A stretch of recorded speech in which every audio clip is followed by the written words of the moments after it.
திருவண்ணாமலையில அருணாச்சலேஸ்வரர் இடத்தில் கிரிவலம் வந்தால் மிகச் சிறப்பு. கிரி சுத்தம் பரிசுத்தம். நெருப்பென்ற அந்த நெடுமாறன் அழகே உருவான அண்ணாமலையான் இரண்டர கலந்த துவாத சார்ந்த பெருவெளி வெள்ளம் அங்கு வருகிறது. அண்ணாமலையில் கிரிவலம் வர வேண்டும் மகா சிவராத்திரி அன்று. அப்ப சிவம்னா மங்களத்தை தரக்கூடியது. அப்படிப்பட்ட நிலையில நம்முடைய வாழ்க்கையில் இந்த சிவபெருமானை போல் ஒரு கருணை தெய்வம் இந்த உலகத்திலே கிடையாது. அதனால எல்லாருக்கும் சரிசமமாக அனுக்கிரகம் செய்வார்.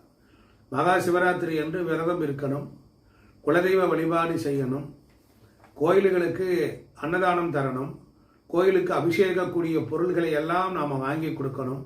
அன்றைய தினம் இறையனாருக்கு வஸ்திரங்கள் வாங்கி கொடுக்கணும். அன்றைய தினம் பொறுத்தளவிலே ஆலய தூய்மை செய்யணும், உளவார பணி செய்யணும், பகலெல்லாம் தூங்காது விழித்திருக்க வேண்டும். இரவு நேரத்தில் அவரவர்களுக்கு சக்திக்கு தக்கபடி ஆலயத்தை தேர்ந்தெடுக்கணும். குலதெய்வம் கோயிலிலே வணங்கி வழிபடுவது மேன்மையை உண்டாக்கும். அது மட்டுமல்ல, அந்த மகா சிவராத்திரி அன்று செய்கின்ற பரிகாரங்கள் ஒன்றுக்கு கோடி மடங்கு பெருகும். அன்றைய தினம் ஒரு ஏழை எளிய வறியவருக்கு உதவி செய்யணும். நாம் முடிந்த அளவுக்கு நாம் இல்லாத ஏழைகளுக்கு ஒரு கம்பளி வாங்கி கொடுக்கலாம். ஆலயத்திற்கு நிறைய பொருட்களை வாங்கி தரணும். அதே போல ஒவ்வொரு காலத்திற்கும் சிறப்பு உண்டு. மாலை 6 மணிலிருந்து 9 மணிக்குள் பால் அபிஷேகம், தயிர் அபிஷேகம் செய்யணும். உச்சி காலத்தில் எடுத்துக்கொண்டால் தேன் வாங்கி கொடுக்கணும். அதுபோல் கரும்பு சாறு வாங்கி அபிஷேகம் 3ஆம் காலத்துக்கு கொடுக்கணும். 4ஆம் காலத்திற்கு பல ரசங்களை வாங்கி கொடுக்கணும்.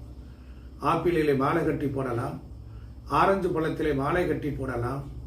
அதே போல முந்திரி பழம் இருக்கிறது, திராட்சை, அதை கோர்க்கலாம். அது மட்டும் இல்லாமல் அன்றைய தினம் நிறைய செடி கொடிகளை வாங்கி நம்ம வீடுகளில் நடலாம். அந்த சன நேரத்தில் நம்ம பூமியில் அன்றைய தினம் ஒரு செடியை நட்டோமையானால் அது மிகச் சிறப்பாக வளரும். சிவபெருமானுக்கு பிடித்தமான பூக்கள் என்று எடுத்துக்கொண்டால் கொன்றை மலர்களால் வாங்கி சூட வேண்டும். உங்கள் வீட்டில் தோரணத்தோடு நல்ல வாசனையோடு சாம்பிராணி புகையோடு கோவிலிலும் தூபம் போட வேண்டும். தூப தீப ஆராதனை செய்கின்ற பொழுது நம்மளுடைய காற்று மண்டலத்தில் சுத்தமாகும். ஒவ்வொருவருடைய குழந்தைகளையும் அன்றைய தினம் நோட்டிலே சிவசிவ சிவசிவ என்று 1008 தடவை எழுத சொல்ல வேண்டும். எந்த பாடம் சரியாக வரவில்லையோ அந்த குழந்தைகளை கொண்டு வந்து கோவிலில் அமர்த்தி இரவு முழுவதும் விழித்திருக்க செய்ய வேண்டும். குறைந்தபட்சம் 2 காலமாக விழித்திருக்க வேண்டும். குழந்தைகள் பொறுத்தளவிலே நன்றாக இருக்கும்படி அவர்களை நந்தியின் காதில் அன்று ஓதச் சொல்ல வேண்டும். குழந்தைகளுக்கு நன்றாக கல்வி வர வேண்டும், படிப்பு வரணும் அப்படின்னு நினைக்கிறவங்க சுவாமிக்கு அபிஷேகம் பண்ற போது அந்த கோபையிலிருந்து வெளிவருகிற தீர்த்தம் இருக்கு, அதை நிரம்ப பிடித்து அந்த தீர்த்தத்தை எடுத்து நாம் தலையோடு குளித்து கொள்ளலாம்.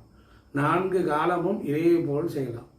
வறியவர்கள், ஏழை எளியவர்கள், வெகு காலம் வறுமையிலேயே உழண்டு கொண்டிருப்பவர்கள், இல்லை என்றால் தங்கள் குழந்தை சரியாக படிக்க மாட்டான், குடும்பத்திற்கு ஒத்து வரல, பழக்க வழக்கங்கள் சரியில்லை அப்படிங்கிறவர்கள் அந்த நீரை பிடித்து கொண்டு போய் உங்கள் வீடு முழுவதும் இறைக்கலாம்.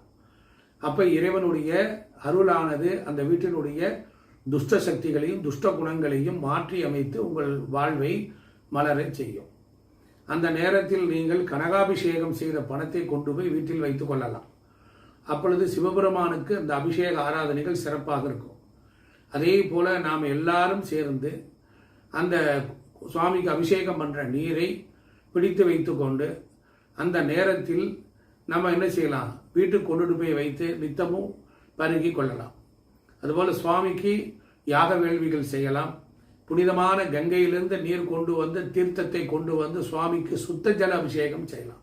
இந்த சிவ வழிபாடு உயர்ந்தது என்பதை சொல்லி எல்லோரும் இன்புற்றிருக்க வேண்டும், வேறொன்றும் செய்யாய் பராபரமே என்று திருச்சிராப்பள்ளி தாயுமான சுவாமிகளை சிந்தித்து எல்லோரும் மகா சிவராத்திரி என்று விரதம் இருந்து சிவன் அருள் செந்தமிழ் செல்வத்தை நாம் ஆனந்திப்போம், ஆராதிப்போம். ஓம் சக்தி பராசக்தி.